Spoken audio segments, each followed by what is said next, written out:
Cream क्रीम cream ह्रीम ह्रीम ह्रीम हुम हुम हुम दक्षिणकालिके क्रीम क्रीम क्रीम ह्रीम ह्रीम ह्रीम हुम हुम हुम स्वाहा। माँ दक्षिणकालिके नमः। प्रसन्न वरदो भव, प्रसन्न वरदो भव, प्रसन्न वरदो भव। सिद्ध साधक परिवार के इस चैनल में आपको स्वागत है। आज हम एक महत्वपूर्ण विषय पर चर्चा करने वाले हैं। जैसे एक आदमी का मृत्यु हो जाता है तो वो उसको जब यातना शरीर प्राप्त होता है, वो कहाँ जाएगा कर्म के अनुसार, ये तो बात की बात है। नरक में जाएगा कि स्वर्ग में जाएगा, उसका विचार वो तो यमलोक में ही होता है। तो जब आदमी मरता है तो उसका प्रेत अपने यातना शरीर को लेके यमलोक तक उसको जाना ही पड़ता है। हम सभी को जाना पड़ेगा, चाहे वो अच्छे आदमी हो या बुरे आदमी हो। और हमने भी अपने पिछले वीडियो में कहा है, यमलोक हमको पहुंचते पहुंचते 1 साल 365 दिन लग जाता है। तो इन 365 दिन में हम जो यातना शरीर लेके जाते हैं, हमको ये पृथ्वी लोक से मृत्यु लोक से यमलोक तक रास्ते में क्या क्या यातनाएं मिलता है या क्या क्या सुख सुविधाएं मिलता है, उस पर चर्चा करेंगे। अगर कोई हमारे कर्म के अनुसार हमें कोई यातना मिलते मिलते हमको जाना है तो हम क्या करने से, अभी जब हमारा प्राण है शरीर में, अभी अब हम क्या करने से, क्या दान पुण्य करने से इन यमलोक मार्ग के यातनाओं से बच सकते हैं। ये एक बहुत ही ये जानने योग्य बातें हैं। तो इस पर आज हम विस्तृत चर्चा करेंगे। इसको आप नोट करके रख लें या याद रख लें। आपको जीवित रहते इन दान का काम आपको करने होंगे, ताकि चल के आपको ये यमलोक के मार्ग में मिलने वाले यातनाओं से मुक्ति मिलेगा, सुख सुविधा मिलेगा। कोई 10 महाविद्या साधक को अगर कोई जूते दान में देता है तो जब उसका यातना शरीर यमलोक मार्ग में यात्रा करता है तो उसको पैदल चलाया नहीं जाता, उसको घोड़े पे बिठा के लिया जाता है। उतना सुविधा उसको मिलता है 10 महाविद्या साधक को जूता दान में देने से। हम यहाँ पे 10 महाविद्या साधक क्यों बताए? जैसे कि हमने अपने पिछले वीडियोज में कहा था, आपके जो कर्म बंधन होते हैं, आपके जो कृत कर्म होते हैं, उस पे सिर्फ भगवान कृष्णा और भगवती जगदम्बे, सिर्फ दोनों ही उसमें हाथ मारने का अधिकार रखते हैं, तीसरा कोई नहीं रखता। जैसे कोटि ब्रह्मांड है वैसे कोटि शिव है, कोटि विष्णु है, कोटि ब्रह्मा है। तो उनको भगवती जगदम्बे का जो भक्त है, जो उनका 10 महाविद्याओं का साधना करता है, वो भी दुर्गा एक जी के समान ही शक्तिशाली होता है। दुर्गा जी का प्रत्यक्ष नजर उसके ऊपर रहता है। अगर आप उसको दान करते हैं तो आपको भगवती जगदम्बे के का प्रभाव का अनुभूत होगा और आपके कर्म फल पर, आपके यातना शरीर को यमलोक के मार्ग पर जाते हुए भगवती जगदम्बे के का आशीर्वाद से आपको घोड़े में बिठा के लिया जाएगा। और साथ ही साथ जो 10 महाविद्या साधक को छाता प्रदान करता है दान में, तो छाता प्रदान करने में जब वो दे देता है 10 महाविद्या साधक को, तो उसको यमलोक के मार्ग में उसके आत्मा को धूप सहने दिया नहीं जाता। जैसे कि 10 सूर्यों का धूप उतना तड़पता कड़कता धूप वहां पे मिलता है, वो धूप उसको सहने नहीं दिया जाता, उसको छतरी करा कर रास्ते में लिया जाता है छाई छाई में। और जो आदमी साधक को गद्दा, तकिया, बिस्तर या खटिया ऐसा दान करता है, आराम करने का सामग्री दान करता है, तो उसको यमलोक के मार्ग में उसको जगह जगह रहने का, आराम कर करके जाने का उसको सुविधा, स्वतंत्रता दिया जाता है। जब एक मृत आत्मा जब जाता है यमलोक में अपने दूतों के साथ, वो तो अकेला होता ही है, लेकिन अपने चारों तरफ जब वो देखता है, हजारों नहीं, लाखों नहीं, करोड़ों करोड़ों लोग अपना सुख दुख भोगते हुए अपने मार्ग में, रोते हुए, कोई हंसता हुआ, ऐसे अपने मार्ग में जाते रहते हैं। लेकिन इसको जो गद्दा, तकिया, खटिया, आराम के सामग्री प्रदान किया होता है, उसको ही स्वतंत्रता दिया जाता है कि वो जगह जगह रुक कर आराम कर करके वो अपना रास्ते में जाए। हमसे जुड़े हुए लोगों से हमारा यही प्रार्थना है कि वो अपने जीते जी ये जो दान पुण्य का हम जो बता रहे हैं कि आगे जो बताएंगे, इसको जीते जी कर लेना चाहिए। मृत होने तक का इंतजार नहीं करें। मृत होने के बाद आपके संतान आपके लिए वो करेंगे, उसके भरोसे नहीं रहे। आगे चल के कोई उनको आपके मृत्यु होने के बाद आपके कब्जे में तो कुछ नहीं होगा, आप लाखों करोड़ों रुपए कमाए, बैंक में छोड़ दिए और चले गए सब, साथ में तो आप कुछ लेके जाने नहीं वाले हैं। कि आप यहाँ पे नाम जप नहीं कर रहे हैं, मंत्र जाप नहीं कर रहे हैं, अपना सूक्ष्म शरीर में भी जब माता माता माता चिल्लाएंगे तो कोई सुनने वाला नहीं होगा, कि वो गिनती में भी नहीं आएगा। आपके हाथ में तब कुछ नहीं है, आपको बस जाना है, फैसला का इंतजार करना है। तो आप जब संतान के ऊपर निर्भर रहते हैं कि मेरे मृत्यु के बाद मेरा संतान करेगा, आपने तो वो शिक्षा अपने संतान को दिए नहीं है, वो कैसे करेगा। और साथ ही साथ उसको क्या होता है, कोई आपके रिश्तेदार मिल जाता है जिसको मुश्किल तकलीफ हो जाता है, वो बताता है अरे क्या तुम ये पाखंड में पड़े हो, ये क्या करना है, गया तो गया आदमी, अब उसको जो एक बार तर गया वो तो गया, अब उसको क्या ये सब करना, ये भांड है पाखंड है, ऐसे करते करते रुक जाएगा, वो तो रोक देगा वैसा सब दान पुण्य करना। लेकिन आप जो गए, आपका तो सर्वनाश हो ही जाएगा उधर। इसीलिए हम कहते हैं पैसा आप कमा रहे हैं, आपका पैसा है, उसमें थोड़ा सा खर्च करके आप जीते जी खुद के लिए ये कुछ कर लें। और जो आप सड़क के किनारे कोई पेड़ पौधे लगाएंगे, फूल के पेड़ लगाएंगे, बड़े बड़े वृक्ष लगाएंगे, उसमें आपको अक्षय पुण्य का प्राप्त होता है। यहाँ पे आपको मिलता है, आपको यमलोक के मार्ग में मिलता है।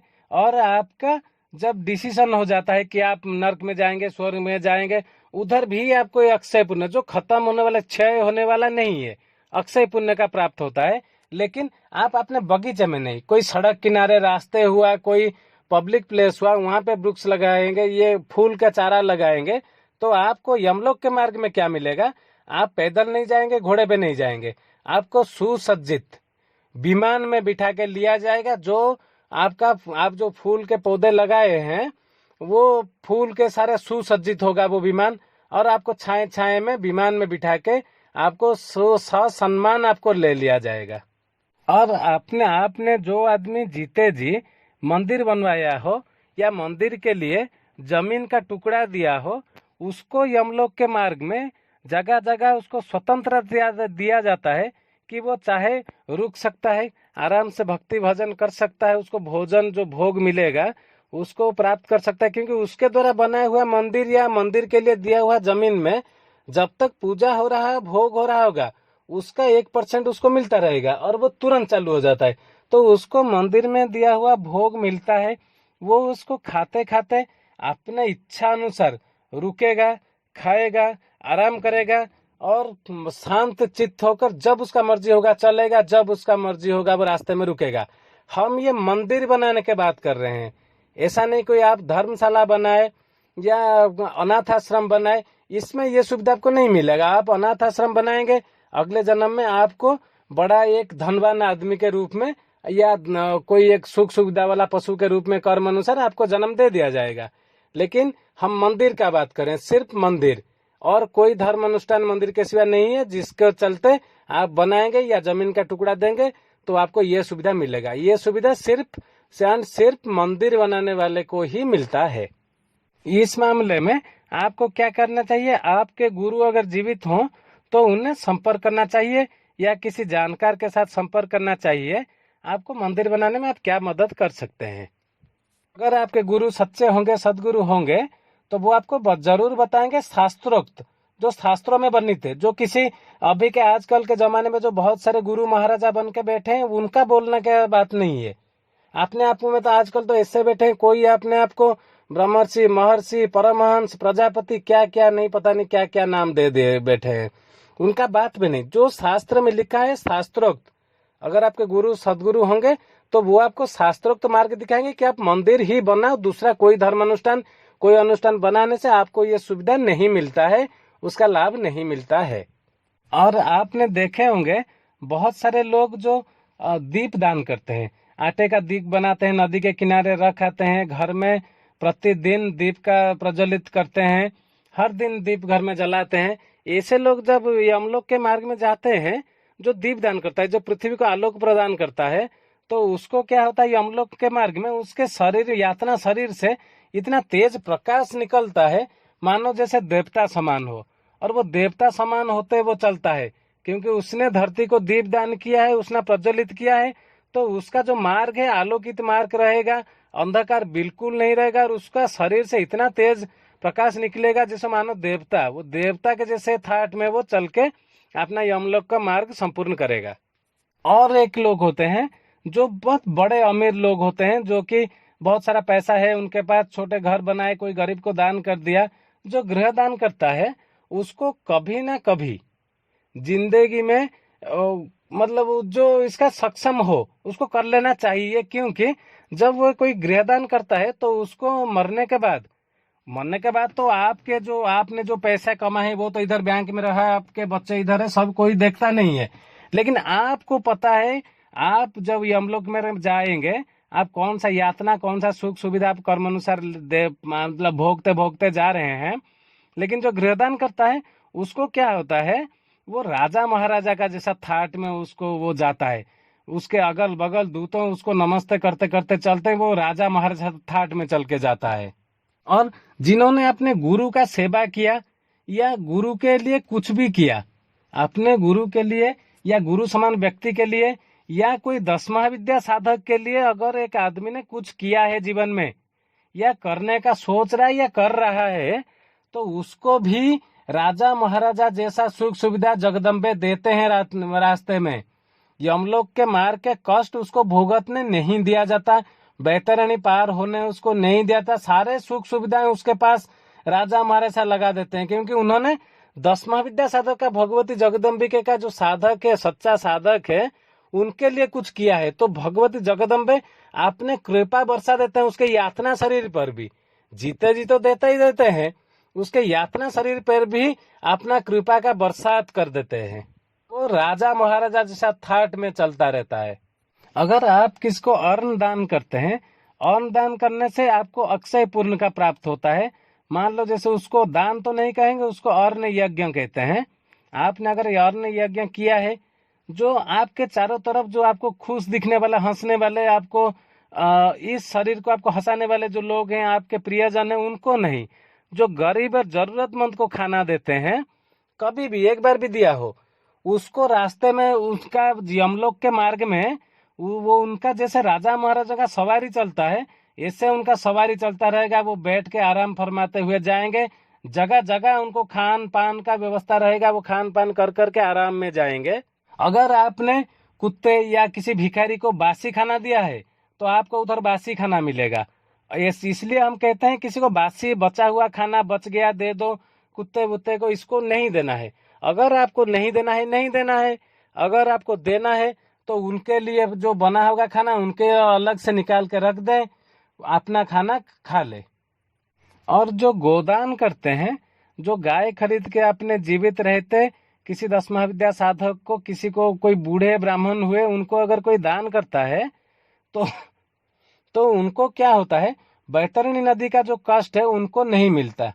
वो आराम से ही, वो गौमाता आराम से ही उसको पार करवा देते हैं बैतरणी। उसको मिलने वाले यातनाएं, कष्ट उसको भोगने नहीं दिया जाता।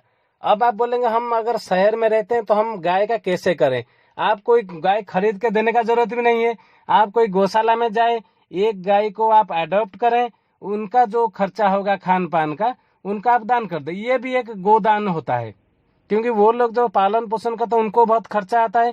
वो एक गोमाता का खर्च अगर आप अपने ऊपर लेते हैं तो ये भी गोदान समान का ही पुण्य होता है। नहीं दे पाए तो इसको करें। और आप खास ख्याल रखें, आप कोई 10 महाविद्या साधक को, भगवती दुर्गा को ध्यान में रखते हुए किसी भी मदद उसको करते हैं, किसी तरह का मदद करते हैं, तो आपको यमलोक के मार्ग में आपके सामने आने वाले सारे कठिनाइयां कट जाते हैं।